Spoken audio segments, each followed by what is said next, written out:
Yeah, a professor of business placed a case study assignment for her class on her university's computer network.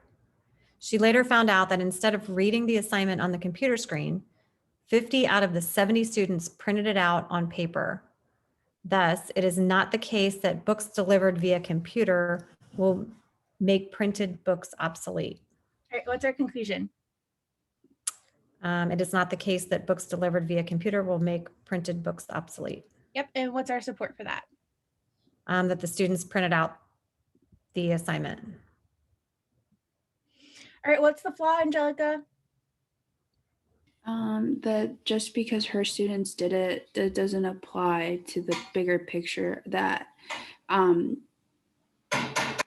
books via computer will make printed books disappear. So it's like too general for her specific example. Yeah, like maybe, yeah, it's cheaper to, just print it on your own paper at home, which isn't true because like ink is so expensive, but maybe it is where it's like we're going to make printed books obsolete because we're just going to deliver them on our computer and print them ourselves, and it's not actually a book. Or maybe we're in a transitioning phase where these students are used to writing things on paper, but the next generation, if you deliver it during the computer, won't print it out. Who knows? But if we're trying to strengthen this, what do we want to do here? What would be out of those 4 points, what would be a really good way of going about strengthening this argument?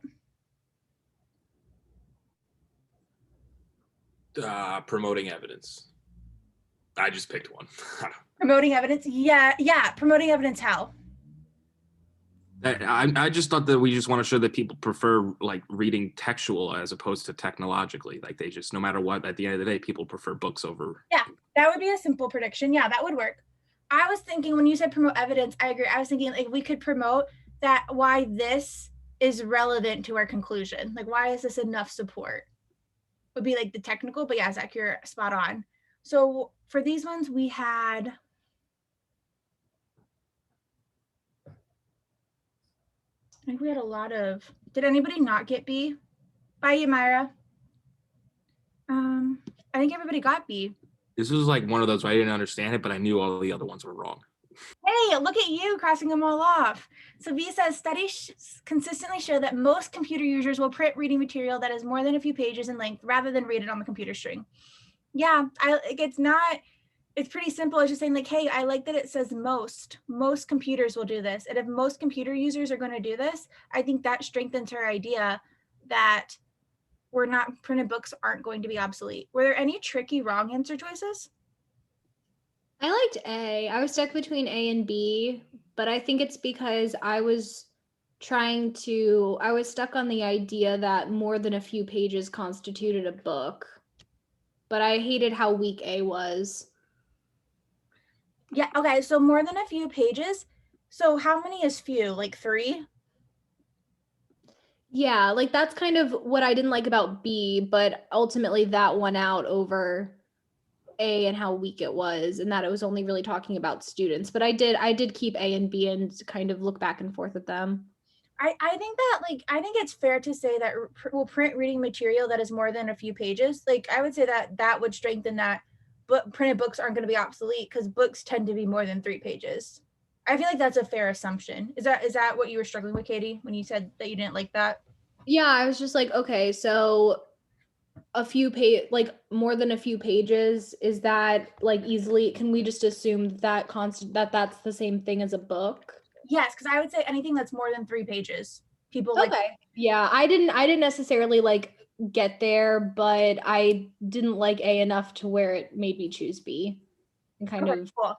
So yeah, I think you could have a little bit more confidence in that reasoning, because like I mean, like how many books do you know that are 2 pages? I mean, I'm sure they exist somewhere, maybe, but I don't think that's the majority, enough to make printed books obsolete.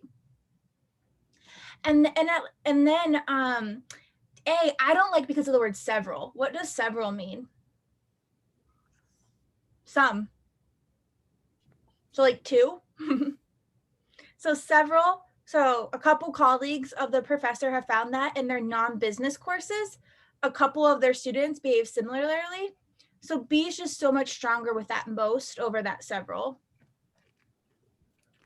just So to have a it- little bit more confidence in one over the other. Do you have any more questions on this one? I had a question for C. Yes. I had liked C just because it was introduced, like it was supporting, but because it was giving like a reason, like different, like okay, like for me, I can't stare at a computer screen too long, or I start to have issues. So I was like, okay, that's true. Then that would suffice the fact that we need printed books still. But I saw the word some, so is that why? Yep, just at least one person. Maybe they'll still go obsolete because one person gets impaired by it, but that's not enough for these businesses to stay open and keep paying to print books. Okay, cool. You're like, but they should still have, that person still deserves the books. I guess these are like big bad book companies and they don't care. Any other questions on this one? Hopefully these felt like easier as we went, but I don't know if you felt it, but we got harder questions as we went too. Like they increased in difficulty as we went, but your accuracy stayed the same throughout. I think some of you actually went up in accuracy as we went,